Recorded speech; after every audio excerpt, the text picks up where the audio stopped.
All right, thank you. Welcome. This talk is from Novice to Noticed, a malware analyst observations from being nobody to becoming somebody. In this talk, I am focusing on the career of a malware analyst.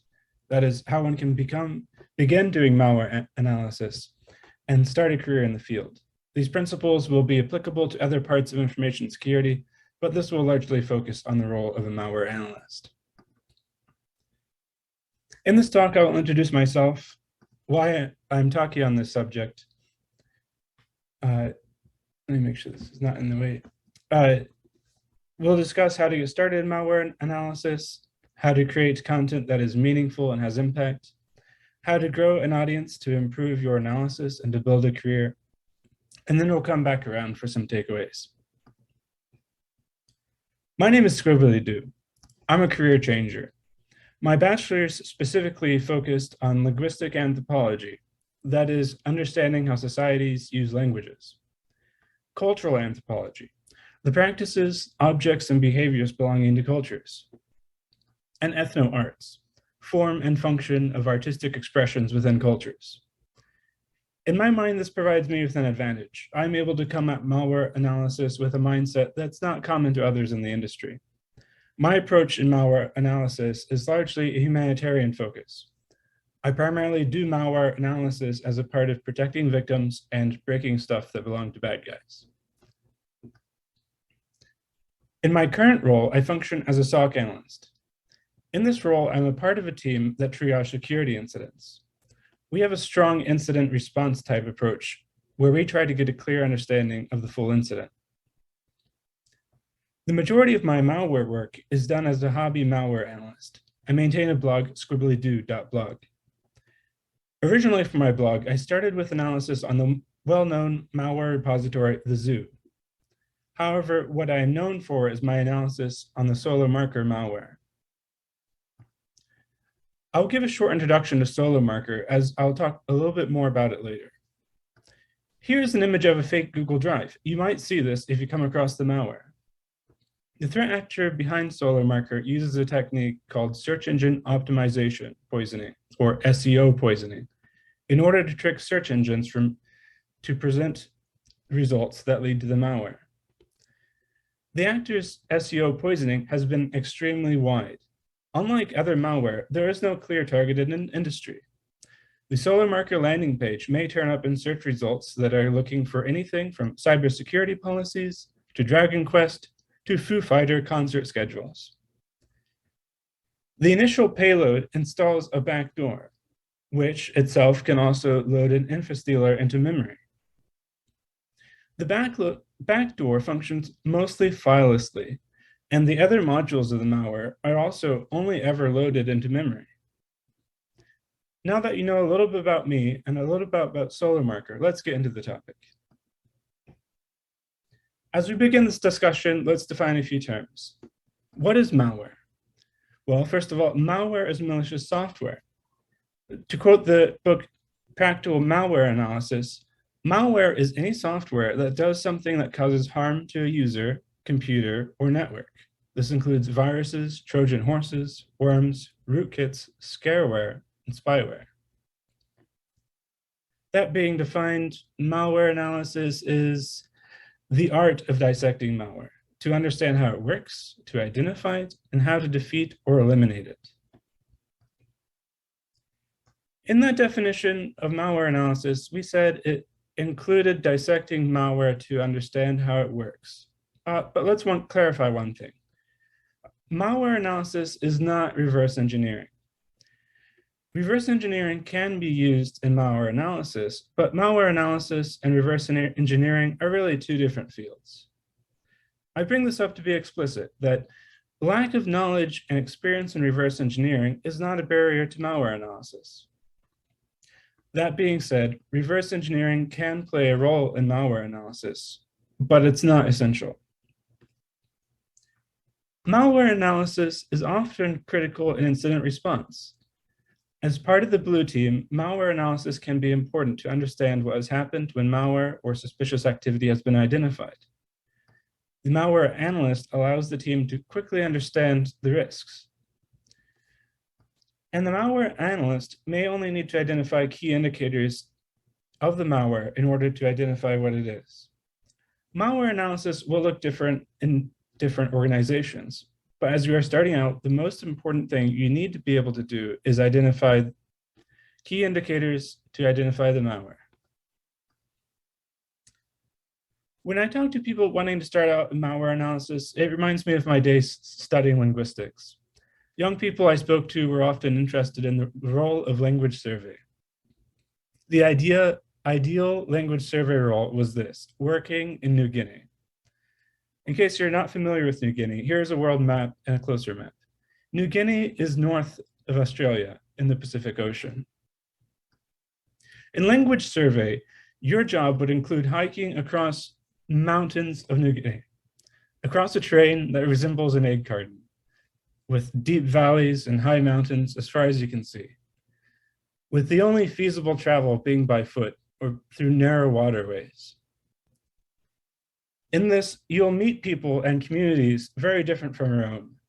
You would learn about their language and identify how their language and society differ from their neighbors who have been separated by mountains for generations. In this role, you would go places and see things that few outsiders had ever seen. I find that new malware analysts often have these same desires to rough it through new binaries that few have ever seen. But these situations are unrealistic for both the aspiring language survey linguist and for the malware analyst. For the linguist, the world isn't the same as it was 80, 70, or 20 years ago. Many of these communities in New Guinea have connections now to the larger world. Many of these same communities have professionals who have documented their own languages. And honestly, in these communities, these people are not very much unlike the rest of us. In linguistics and anthropology, we often really need more understanding of the languages and the communities where we already are. It is the same way with the malware analyst. We need to understand the malware that are threats to our businesses and to our users. So likewise, new malware analysts should not long for the exotic. This is a trap I often see, and the InfoSec community at large can fall for this. We saw this in the recent cyber attacks against Ukraine. The industry, including new analysts, gets swept up, wanting to see and to analyze the exotic. As a new malware analyst, don't start with the exotic. This malware will be researched by skilled analysts. And if you even have findings, they'll be lost in a sea of other research. So where should you start? First of all, learn the basics. You need to learn how to handle malware safely. Learn to use basic tools. There are many tools, concepts, methodologies which are timeless that a malware analyst needs to understand. And my favorite suggestion right now is for new malware analysts is the course by Husky Hacks. It's named PMAT, or Practical Malware Analysis and Triage.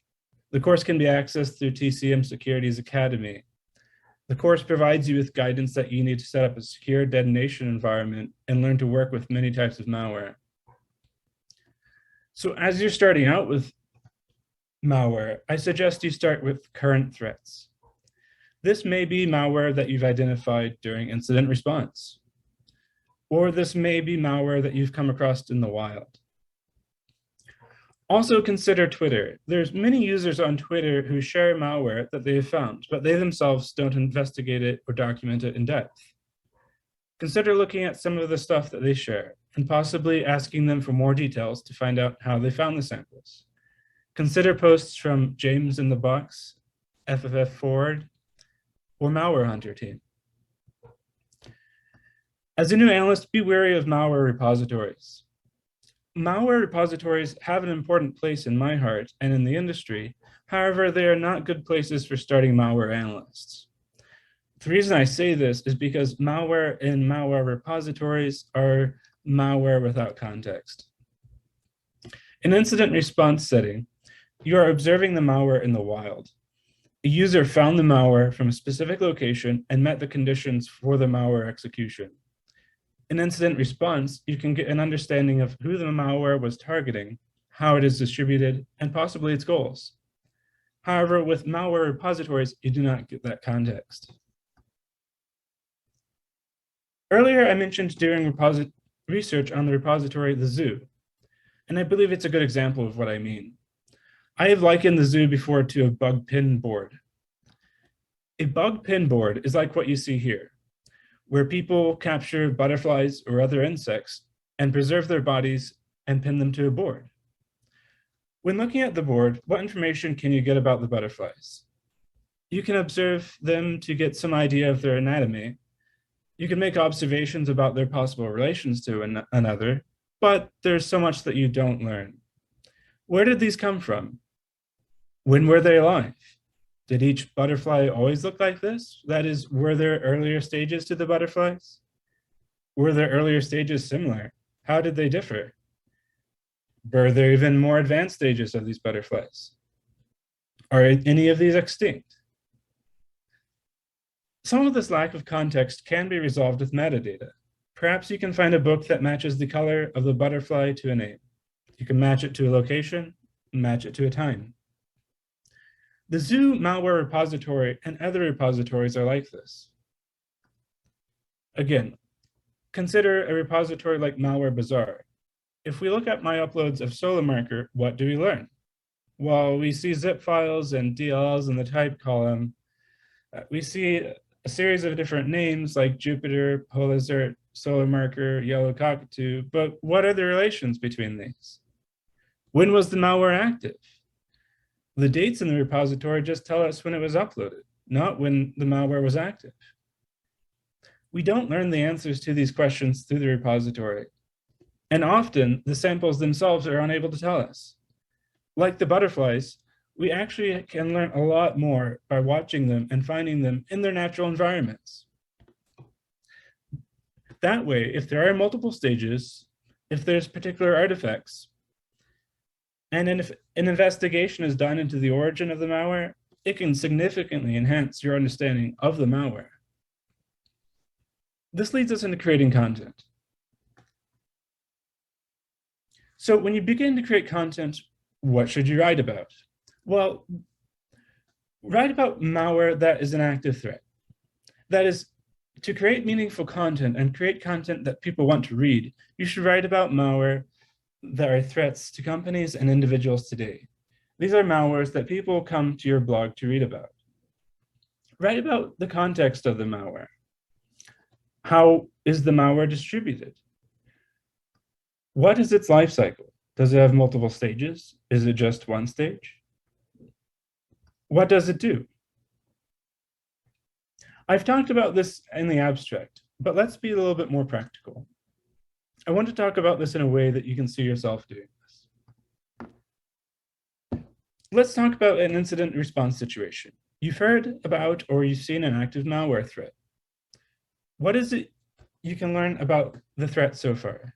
Was it detected by automation? Was that how you learned about it? From the signal or the indicators that you've seen, can you identify the family?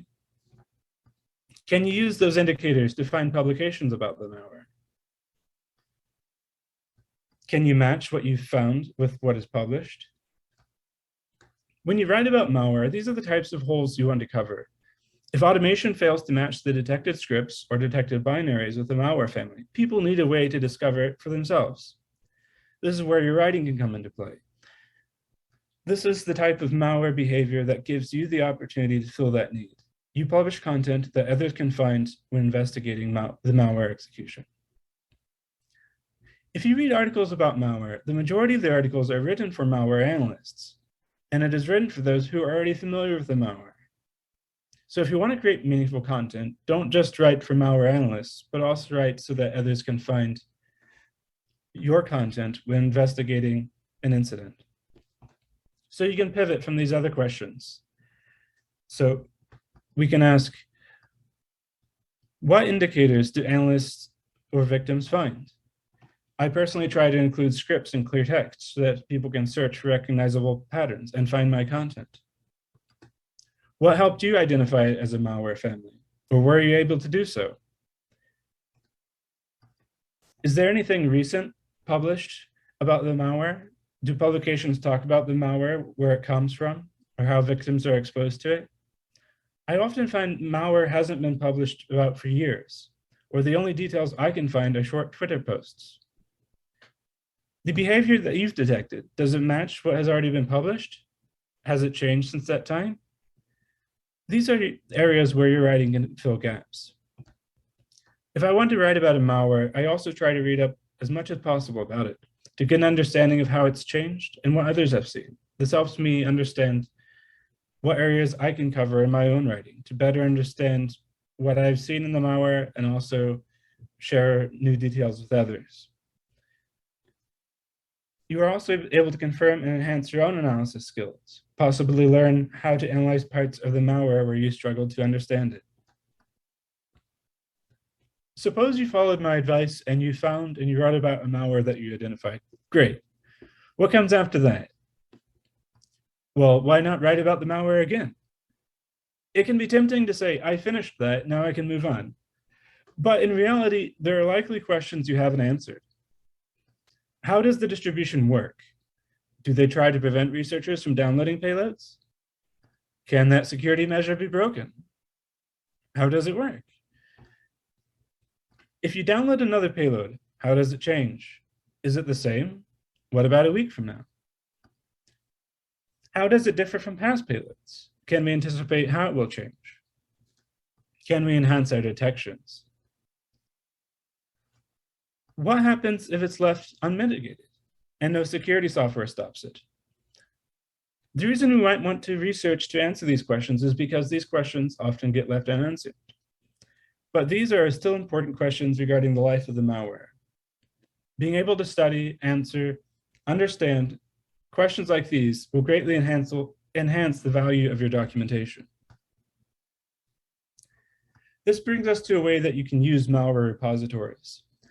If you continue to study the same malware, how does it compare to malware samples that you have uploaded, that other researchers have uploaded? That is, now that you've studied the malware, take what you've learned and apply it to more samples. You noticed indicators of compromise, or IOC. Are they consistent across samples? If you wrote a YAR rule, does the YAR rule consistently apply to other samples of the malware? In addition to previously seen malware, does your YAR rule match new samples of the malware, or is it already outdated? Can you learn anything about the actor's habits? This is an example of an analysis I completed. SolarMarker updates weekly. I created a script to analyze the hard-coded IP addresses found in SolarMarker binaries. Doing a larger analysis revealed that the IP addresses used by the actor are regularly to be associated with the same ASN, or autonomous system number. And here we saw that they preferred AS9009M247. And this was helpful in identifying future IPs that they used, or matching other activity that they did. So if you keep studying the same malware, what can you learn? When you're creating content, keep asking what more you can learn about the lifecycle of the malware, the work of the malware author, and publish your findings. If the malware is interesting to you, keep studying. If it is not interesting, perhaps look for another to study. So suppose you've done this research and perhaps published it on a blog. How then can you continue to grow your audience? Consider your own experience in identifying the malware. Was the malware already uploaded to VirusTotal? If it wasn't, consider uploading it. And consider leaving a comment. Whenever I download SolarMarker, I upload it to VirusTotal and I leave a comment. My comment explains what the malware is, gives the backdoor C2 IP address, and provides references. This allows people who receive the same malware to understand what it is, even if the detection is low. They are able to then follow my references and see that it matches their experience. How does this help grow your audience? Well, for one, people notice these comments, and people will follow the references to learn more about the malware, and especially if it was in their environment. These types of comments don't take much time, but it allows incident responders to find your content. If you upload to Malware Bazaar, you can also get additional feedback about how your sharing benefits the community. Malware Bazaar shows how many times your sample has been downloaded by automated systems and other researchers. Uploading it there also makes it easily available to the community. What about other methods? I highly recommend using Twitter to share important ideas about and details about the malware. Twitter is important to the cybersecurity professionals right now. It's a great place to find more information about malware in your environment and find up-to-date indicators. So if you identify domains used by the malware, unique tactics, these are great things to share. Both other researchers and incident responders look to Twitter to match indicators of compromise to malware families. This goal of sharing is both to help other researchers, companies, and yourself. It allows you to publish your work and make yourself known in the industry. Also, use Twitter to connect with others. If you do additional research I mentioned earlier, you might find unique details other researchers don't have. I will personally reach out to other researchers who have published about the same malware. I find that the majority of them stay interested in the malware, and they're happy to talk more about it. In that regard, also share freely. If I find information that I can't publish publicly, I often share this with other organizations. So as we talk about the idea of disrupting bad actors, it also that takes cooperation between multiple organizations. And by sharing with others, you can get involved in that process. But when you reach out to others, you should be respectful and don't be shy to reach out. Other people are often happy to listen and happy to share. So in this talk, I introduced myself. I mentioned some of my motivations in malware analysis, and though I didn't talk about it in depth, I really recommend considering your own motivations. Like, are you doing it for others? Are you doing it because you enjoy the technical side? It's a good thing to understand your motivations and see how you can use them to your advantage. I then talked about getting started in malware analysis, learning the basics, and avoiding exotic malware. I encourage you to find malware that still has its context and working to understand how it lives and behaves in the wild. I gave guidance on creating content, focusing on active threats and understanding the context of the malware. I encouraged including details to help others identify the malware that you wrote about, studying and writing about the malware multiple times. I went to talk about growing your audience, taking the time to annotate samples on VirusTotal and sharing your findings through blog posts, Twitter posts, and other methods. Talked about reaching out to other researchers, being respectful and willing to share. This concludes my talk, and I wish you the best and safety in your malware analysis adventures. If you're interested in asking questions or following up with my research, you're welcome to reach out through the means on the slide. Also, thanks for coming. I believe we have some time for questions. Else, you can also follow up with me elsewhere. Wow, Squib, that was amazing. We definitely have a lot of questions for you. If I may start with my own question. I just have to get to the channel first. God, I'm so good at being unprepared. I should do a conference about being unprepared for a talk. All right. So, when studying malware and consistencies in IOCs, are you able to use that information to find the threat actor who's developed it? Yes. Yes, I will put in quotes. Sometimes it's easier with others, and it depends on the size of the footprint that they leave and the cooperation from other organizations. For example, I've documented a large amount about SolarMarker, but I have some difficulty getting cooperation from the people that probably have more data. That makes sense. And then, so Leo followed up with a really good follow-up question. And if the threat actor is found, what process follows with that? Yeah. So, for example, I have some cooperation with U.S. law enforcement and other entities that are interested in taking down actors. There's a long process that can work through them because they're equally interested as businesses. So it ends up being a large process, honestly.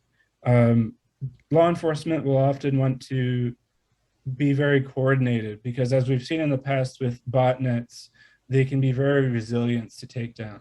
We saw the same thing with Emotet, that though they pushed out a disinfectant command to all the bots, Emotets come back and more people are supporting it now. So it can be a really rough and long process, but you can easily, well, maybe not easily, but you can get connected with law enforcement and people that are really interested and have the ability to take these things down. Awesome. Nikos, do you want to take the next question? Sure. So what are some dangers that come with malware analysis? Are there any legal ramifications that people should be aware of when becoming one? Dangers. First of all, I was talking to someone recently and they pointed out dangers of using Twitter. For example, I'm doing active damage to someone who's spending a lot of time to infect machines. And that doesn't always work well with some malware analysts, and you can receive threats and other things regarding that. So Twitter can also be unsafe in that regard. People can abuse the systems to get personal information about you, even if you're not publishing it. So there is risk in that regard. I forgot the second part of the question. Sorry. That's all right. Are there any there any legal ramifications that people should be aware of when becoming a malware analyst? I think it's sort of like pen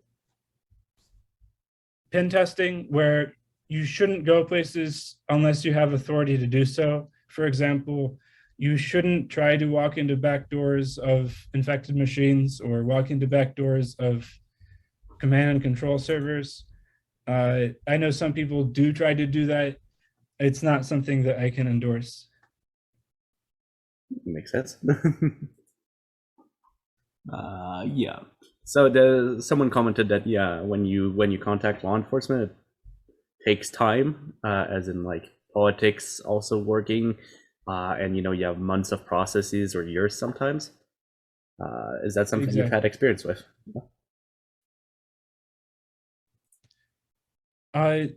Yeah, I've been working with someone recently and passing them information, and it is sometimes hard, especially if you keep looking at the same malware day after day or week after week. You can sometimes lose perspective and think it's more important than it might actually be. But it's also important to recognize there's a lot of malware out there. There's a lot of bad actors, and these government entities are dealing with a lot of stuff. So they're also wanting to make sure that they have everyone on board so they can do good and efficient takedowns. That's why some of these videos, for example, of ransomware authors being taken down that have been released by like Russia or Ukraine can be entertaining, but you also want to make sure you've actually brought the thing down. By contrast, you still see activity by Clop, ransomware, or the Emotet actors. Okay. And I know you've been talking a lot about SolarMarker, but was that your favorite malware, or is there another one that you quite appreciate? SolarMarker has been something that I've spent a lot of time on because it hadn't received much attention when I first started looking at it. It also updates weekly, and I've been able to learn as they continue to enhance their skills.